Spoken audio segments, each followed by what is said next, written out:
Welcome to the Northern Affinity video podcast. During this session, we will be having an unedited discussion with an expert. And what I'll be planning to do is, during our discussion, get them to teach me something. Teach me about something that's of interest, but also they are an expert in. I'm Michael Edwards and I'm the founder of the Northern Affinity. And I will tap into our wonderful community to bring you along on my drive for self-improvement and my desire to learn. So please connect with me on various social media platforms, whether it's LinkedIn or Instagram or Twitter. And I'd love to hear from you what subjects you'd like to learn more about, or what subjects you think it'd be good for me to learn about. So please, get in contact and let me know. All the details will be in the show notes, and you can send me an email or contact me via the various platforms. I really hope you enjoy the show.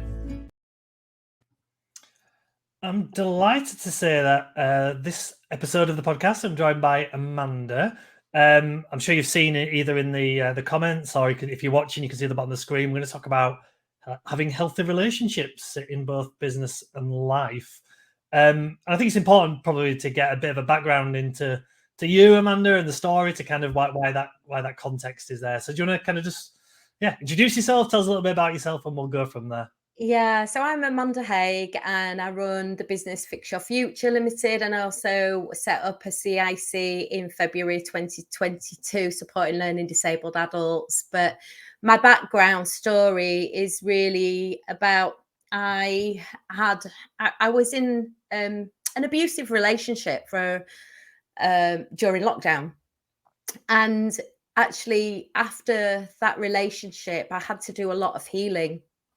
And what it brought up was that I'd not healed from a domestic abusive relationship that had lasted 8 years prior to that. And I knew I needed to do a lot of healing and work on myself. And so I started doing journaling, and my journaling ended up becoming my book, Fix Your Future. And what I realized was it had been a real healing journey for me, because the book was more like a page dump, like a brain dump for me, because writing my book, it took me right back to my childhood.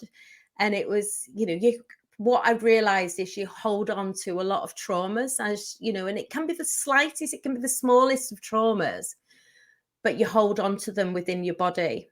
And writing my book allowed me to kind of release all these traumas that I'd held on to throughout my childhood and throughout my life, and start that healing process.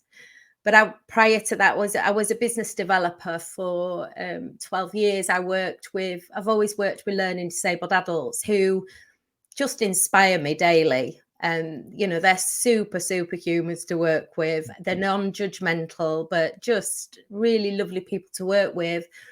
And so I'd done that for 12 years. I'm a bid writer. So I would write the funding bids for whatever projects we'd set up. Our members would say, right, well, we want a club night. So one of the things I set up was a nightclub in the city centre, which 200 clubbers still go to, I believe. And they wanted more employment opportunities. So we set up an accredited training cafe. And through that, we got lots of the members into employment. And then during lockdown, we set up a clothing business called And Clothes, and that stood for Abilities Not Disabilities. And that was about changing public perception of what people with learning disabilities can do and not what they can't do. But when I wrote my book, I just realized that I needed something more, and I needed to support women to understand what healthy relationships look like, and not just in their life, but in business as well, in all aspects of your life. So I sat on this book, I wrote this book, and I sat on it for 6 months and didn't tell anybody, because of the shame of, well, what will people think? What if my ex finds out? There was all these fears going on, and I knew that I was still going through my healing journey at the time. And I did lots of journaling, I did lots of positive affirmations, I worked out every morning. I would get up at 6 a.m, I'd get my music on and I'd do my workout for half an hour. So I had all these tools that I use on a daily basis to really help me through that healing process. And eventually I put the book into audio. And that was at Christmas 20, no, it's Christmas 21, Yeah. 2021. And I just was like, no, I got this effort moment, excuse me. And I just thought, no, I'm going to tell everybody, because, you know, if I don't talk about this book, then, you know, how can I support other women that may be going through the same thing? So, yeah, so that's kind of it. No, and firstly, I want to say well done for doing that, and for being able to get the story out there. It obviously, without knowing too much the details, it can't have been easy. So, yeah, I think you deserve to say, pat yourself on the back and say well done, because I think it's something that a lot of us don't do enough. Actually, is well done to ourselves. We say it to other people a lot sometimes, but we don't do it to ourselves. So, you should be proud that you've done that. So, yeah, well done on that. Going back to the subject of, obviously, this podcast is around healthy relationships, as we mentioned, and Yeah. I always think when we have these discussions, it's kind of taking it back to its most basic form is a really good place to start. So it's kind of what is a healthy relationship, and why does it matter? Well, I really didn't. When I was going through the process of separating from my ex, there was 2 weeks where I'd been ghosted. And I really didn't know what to do. I'd moved in during lockdown, and obviously we couldn't travel from each other's houses. So I'd gone and moved in with him. My eldest and his wife had moved into my house, and I'd been ghosted for 2 weeks, and I really didn't know what to do. And I just started looking on YouTube. What do you do if your partner ghosts you?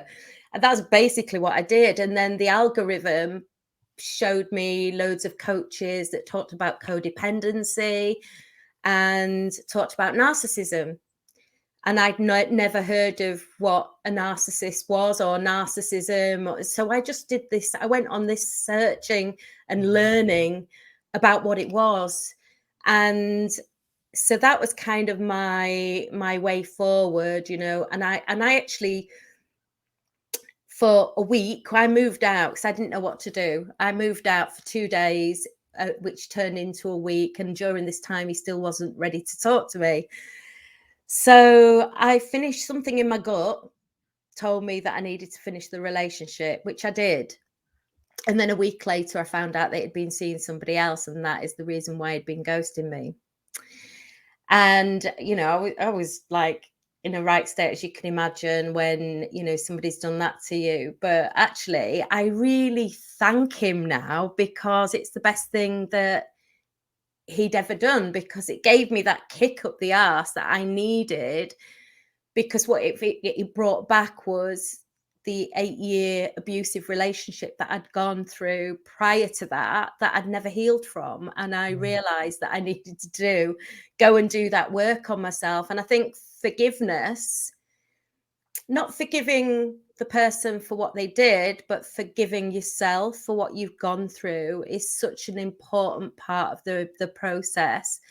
But also understanding red flags in relationships and what they may be, and being able to spot those signs.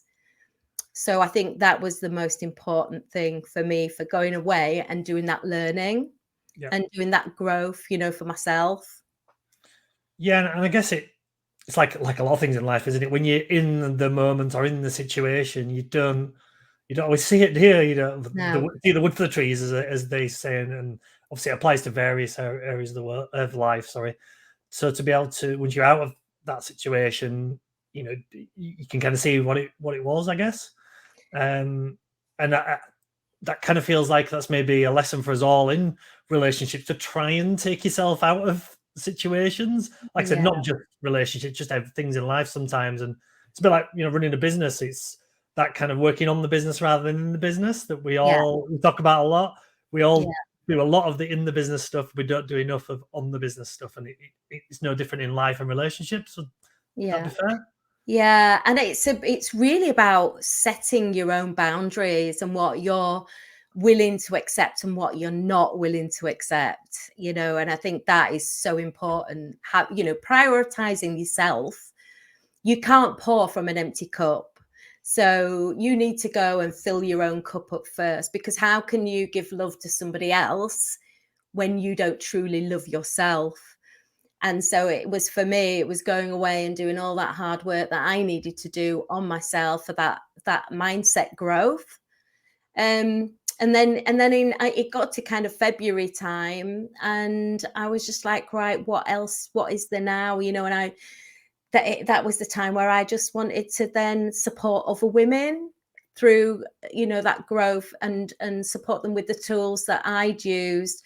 And in the back of my book, you know, I have all those tools that I personally use through my growth, because I felt it was important. I'd done my memoir in the front, and then I kind of stopped. And then I thought, no, I need to be talking about what it was that supported me through my healing journey. And so in the back there, I've put all the tools. And you know, meditation was one of the biggest things, you know, just meditating, doing self-love meditations at the beginning.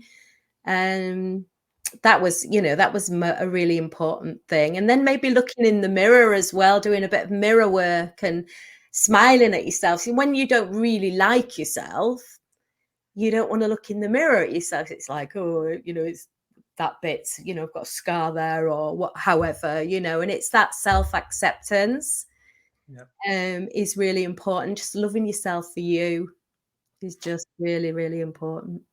Yeah, and I think that, like I said, a lesson for all areas of life, isn't it? To not forget about yourself, and you know, put that first. There's obviously also, we're all busy, we've got things going on in our lives, but if you're not as close to your best as you can be, that's not going to help any situation. Again, business or life, relationship, work, whatever.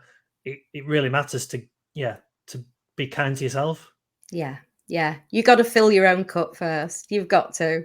No, And like you say, that's it, you know, it's the same in business as well. You've got to look after yourself.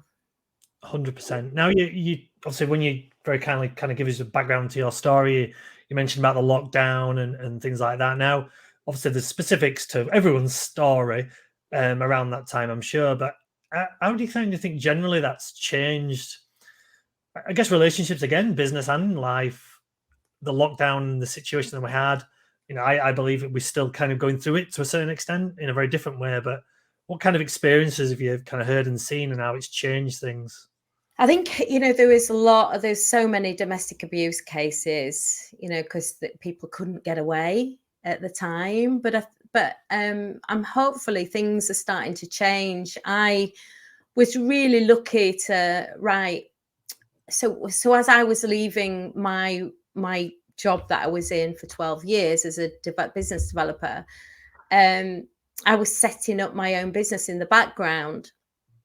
And for me, I just knew that I wanted something else, something more, but wanted to help other women. So there was two kind of aspects that I set up a limited company, and I was bid writing. I'm a professional bid writer. So whilst I was setting up my other businesses, I was writing funding bids for other businesses at the same time, so I could still bring in income. So I wasn't without income. So it was kind of a sideline really for me to get that income in. And, you know, I've met some amazing businesses that are doing incredible things, especially one just recently called Soundproof Box, and they go into schools and they do education around spotting signs of red flags in relationships. And you know, the audience wave their red flags if they spot any signs of coercive control. And there's a couple that do forum theatre. So, you know, things like this are, you know, when you get the funding for projects like that, it's just so worthwhile, you know. Things like that make my heart sing, because I know that that's what we need. We need children and young people to understand what healthy relationships are and the signs of red flags. It's so important. Yeah, and I think it's you know, one of the things since the kind of start of the pandemic, there's been quite a few areas maybe of our lives that have shone a light on it to a certain extent. Yeah. I think the kind of anything around the mental health side of things, I think that discussion was happening more and more, but I think it's been accelerated by the pandemic, which is only a positive. We are having discussions more about it.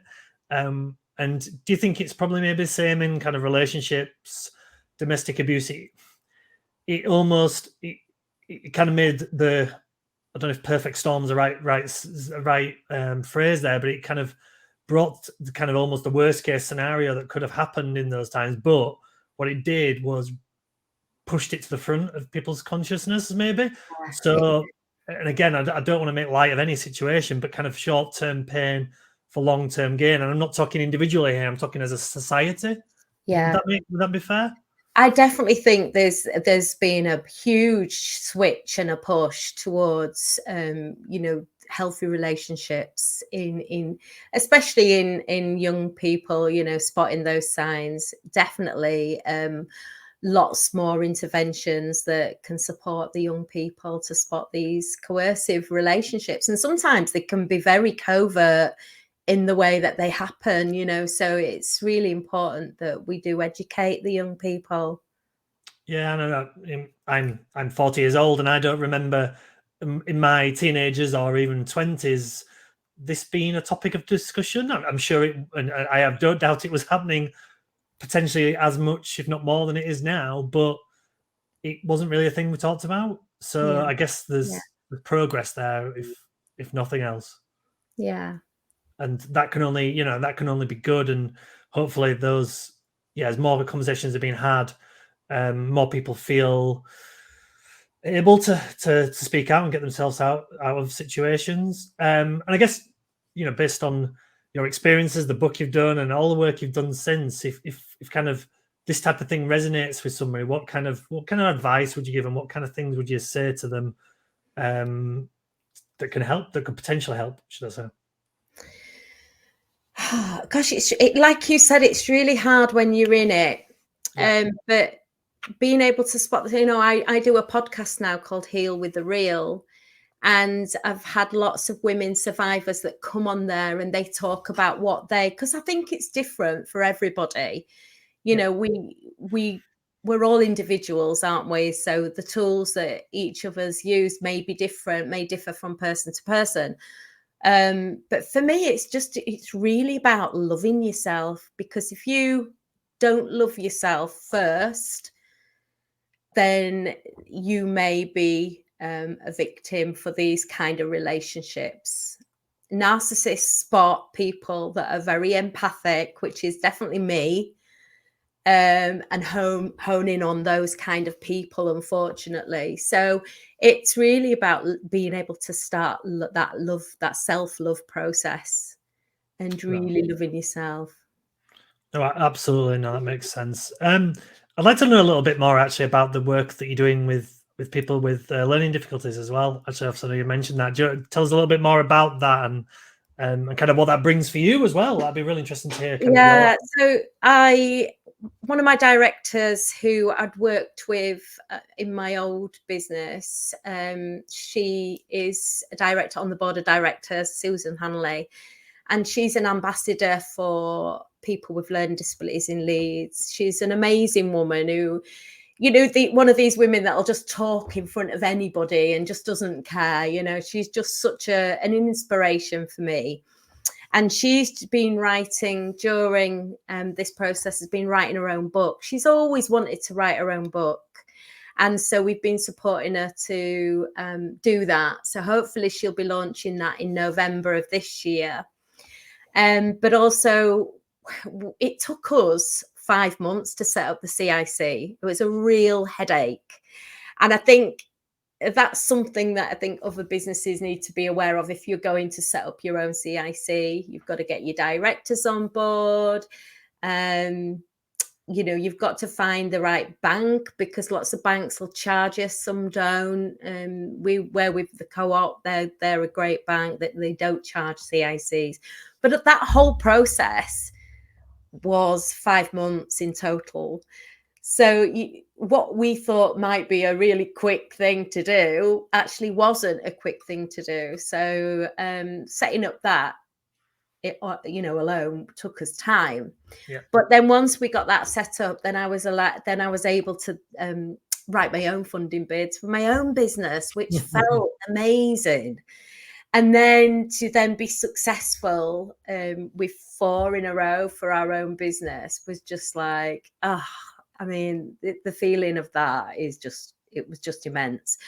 But we are starting, in fact, this week we start a new project. So there's going to be 16 learning disabled adults who are going to learn digital art with tech. So we're taking tech in.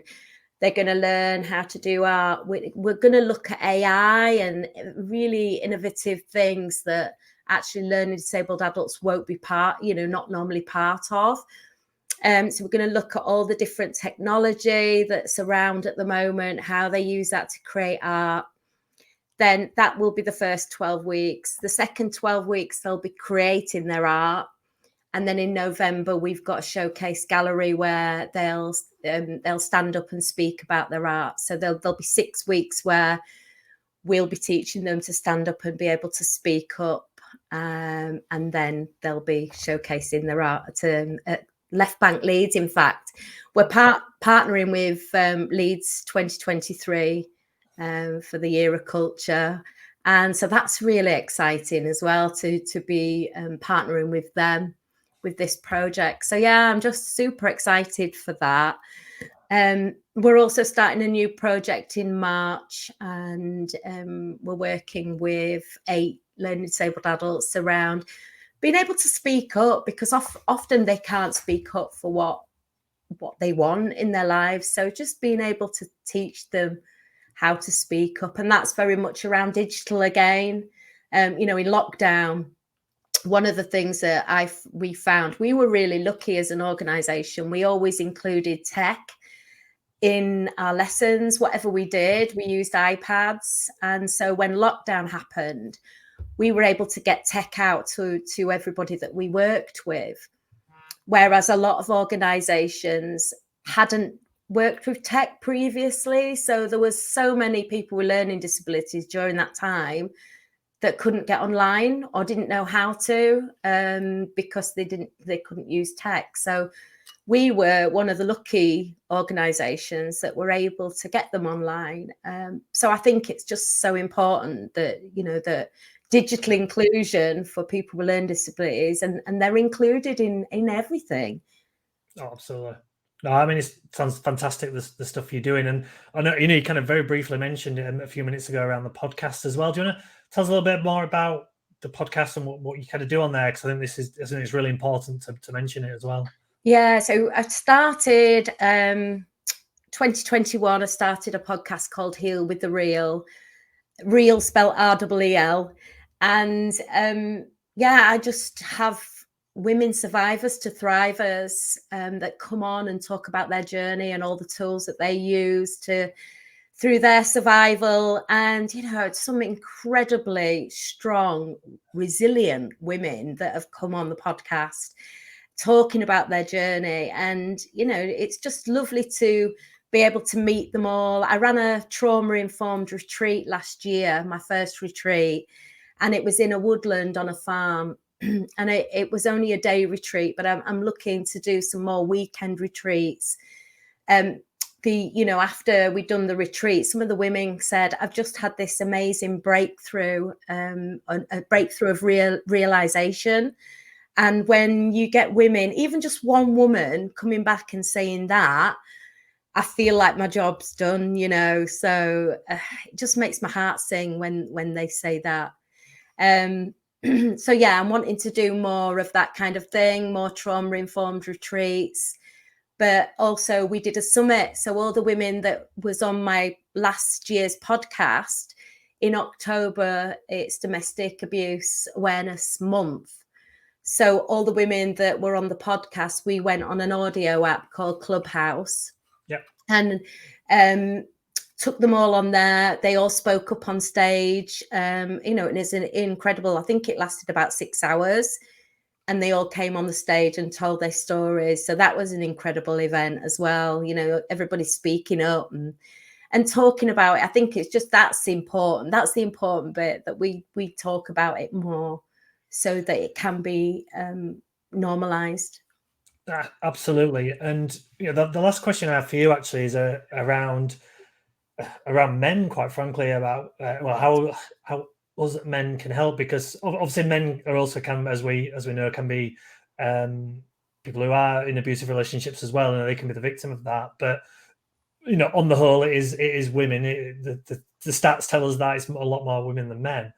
But I think since the Sarah Everard case a couple of years ago, wasn't it? I know a lot of people, kind of things were really highlighted to a lot of men that how they can help women. I remember one thing that really stuck with me. So at the time, I was doing a lot of running. I was training for a marathon, and things like saying that if you're ever running and you're out and there's a woman in front of you running or coming towards you, cross over, because just so obviously you're not going to do anything, but they're so used to going through that experience, the women, that for you doing that just makes them feel a bit more at ease. So that one thing that particularly resonated with me at the time, obviously because of what I was doing. But is there kind of things that us men or anybody can do to help, quite frankly?